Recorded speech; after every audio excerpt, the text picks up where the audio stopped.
പ്രിയ പ്രേക്ഷകർക്ക് സീരിയൽ ന്യൂസിലേക്ക് സ്വാഗതം. കൂടുതൽ സീരിയൽ ന്യൂസുകൾ അതിവേഗം ലഭിക്കുന്നതിന് ഈ ചാനൽ സബ്സ്ക്രൈബ് ചെയ്യുക. ബെൽ ഐക്കൺ മറക്കാതെ ക്ലിക്ക് ചെയ്യുക. വീഡിയോ ഇഷ്ടമായി എങ്കിൽ ലൈക്ക് ചെയ്യാൻ മറക്കരുത്. ബന്ധുവിനെ ചെന്ന് കണ്ട് കാര്യങ്ങൾ ഒടുവിൽ സംസാരിക്കുകയാണ് ഇപ്പോൾ അഭിഷേക്.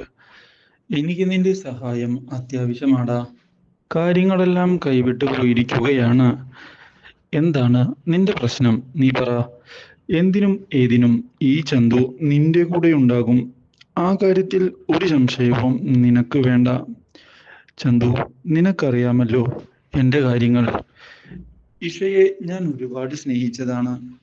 എന്നിട്ടാണ് ദേവബാലയെ എനിക്ക് വിവാഹം കഴിക്കേണ്ട അവസ്ഥ വന്നത്. ഇപ്പോൾ പുതിയൊരു വഴിത്തിരിവാണ് ഉണ്ടായിരിക്കുന്നത്. എന്താടാ ഉണ്ടായേ? കാര്യം പറ. എടാ, ഞാൻ അച്ഛനാവാൻ പോവുകയാണ്. എന്ത്? അത് നല്ലൊരു വാർത്തയല്ലേ?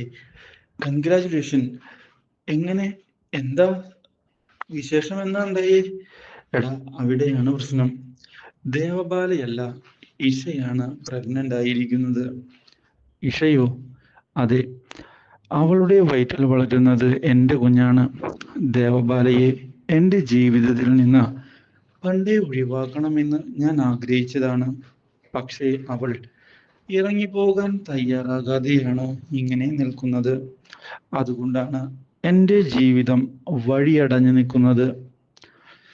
ഓക്കെ, അങ്ങനെയാണല്ലേ കാര്യം. ഇനി എന്ത് ചെയ്യണം? എന്താണ് നിന്റെ പ്ലാൻ? എന്താ നിന്റെ മനസ്സിലുള്ളത്? അഭിഷേക്, പറയൂ. എനിക്ക് എൻ്റെ കുഞ്ഞിൻ്റെയും ഇഷയുടെയും കൂടെ ജീവിക്കണം. അത് മാത്രമാണ് ആഗ്രഹം. മറ്റൊന്നിനും ഞാൻ തയ്യാറല്ല. നീ എൻ്റെ കൂടെ നിന്നാൽ മാത്രമാണ് അത് സാധിക്കുകയുള്ളൂ എന്ന് എനിക്ക് കൃത്യമായി അറിയാം. അതുകൊണ്ടാണ് നിന്റെ സഹായം അഭ്യർത്ഥിച്ചുകൊണ്ട് ഞാൻ ഇപ്പോൾ വന്നിരിക്കുന്നത്. ചന്തു, നീ എന്നെ കൈവിടരുത്. ആ ദേവബാലയെ എൻ്റെ ജീവിതത്തിൽ നിന്ന് ഒഴിവാക്കി തരണം. മാത്രവുമല്ല, ആ രാഹുലിനെയും. ഞാൻ ഇതേപ്പറ്റി ഒന്ന് അന്വേഷിക്കാമടാ. നമുക്ക് വേണ്ടതുപോലെ ചെയ്യാം. നിന്റെ ഭാഗത്ത് ന്യായമുണ്ട് എന്ന് ഞാൻ മനസ്സിലാക്കിയാൽ പിന്നെ എല്ലാ കാര്യവും ഞാൻ പെട്ടെന്ന് തന്നെ ശരിയാക്കി തരാം. നീ ഭയപ്പെടേണ്ട, ധൈര്യമായി പൊക്കോ. കാര്യങ്ങളൊക്കെ നമുക്ക് ശരിയാക്കാം. അതിനുള്ള കാര്യം ഞാൻ ഏറ്റു. ഇതോടെ സന്തോഷത്തോടെ അവിടെ നിന്ന് മടങ്ങി പോവുകയാണ് അഭിഷേക്. ഇതേ സമയം ചന്തു ആകട്ടെ ഒടുവിൽ രാഹുലിനെ ഒന്ന് പോയി കാണണം എന്നുള്ള തീരുമാനത്തിൽ ഉറച്ചു നിൽക്കുകയാണ്. അഭിഷേക് പറഞ്ഞതിൽ പിന്നെ കാര്യങ്ങൾ എന്തായാലും സോൾവ് ചെയ്തു കൊടുക്കണം. അതിൽ മാറ്റമില്ല, അത് ഉറപ്പ് തന്നെയാണ് എന്ന് പറഞ്ഞുകൊണ്ട് രാഹുലിനെ തേടി എത്തുകയാണ് CI ചന്തു. അപ്രതീക്ഷിതമായ ഈ കടന്നുവരവ് രാഹുലിനെ ഒരു നിമിഷത്തേക്ക് ഞെട്ടിച്ചു കളഞ്ഞിരിക്കുകയാണ്. രാഹുൽ അല്ലേ? ഞാൻ കുറച്ച് കാര്യങ്ങൾ ചോദിക്കാനാ വന്നത്. അതെ സാർ. എന്താണ് സാറിന് അറിയേണ്ടത്? സാർ ചോദിച്ചോളൂ. പറയാൻ ഞാൻ തയ്യാറാണ്. അല്ല, ഇഷ നിങ്ങളുടെ ആരാണ്? ഇഷ എൻ്റെ ഭാര്യയാണ്. എന്താ സാർ, എന്തെങ്കിലും പ്രശ്നമുണ്ടോ? അപ്പോ ഈ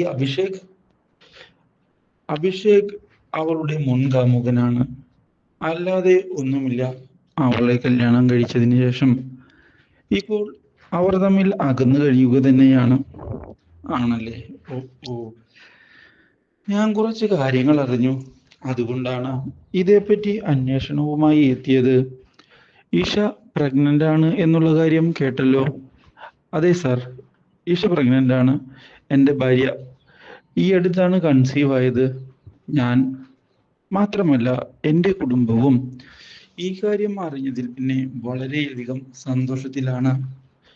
കാര്യങ്ങൾ മുന്നോട്ട് നന്നായി തന്നെയാണ് പോകുന്നത്.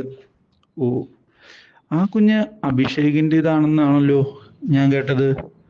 അതിൽ വല്ല സത്യമുണ്ടോ? എന്ത്? അഭിഷേകിൻ്റെതോ? അത് അസൂയക്കാർ ഓരോന്ന് പറയുന്നതായിരിക്കും സാർ. അതെന്റെ കുഞ്ഞാണ്. ആ കാര്യത്തിൽ ഒരു മാറ്റവുമില്ല. എനിക്ക് യാതൊരു സംശയവുമില്ല. ഇഷ സമ്മതിച്ചു. ഇഷയുടെ സമ്മതം എന്തിനാണ് സാർ? എനിക്കറിയാം അതെന്റെ കുഞ്ഞാണെന്ന്. അതുകൊണ്ട് തന്നെ ആ കാര്യത്തിൽ ഒരു മാറ്റവുമില്ല.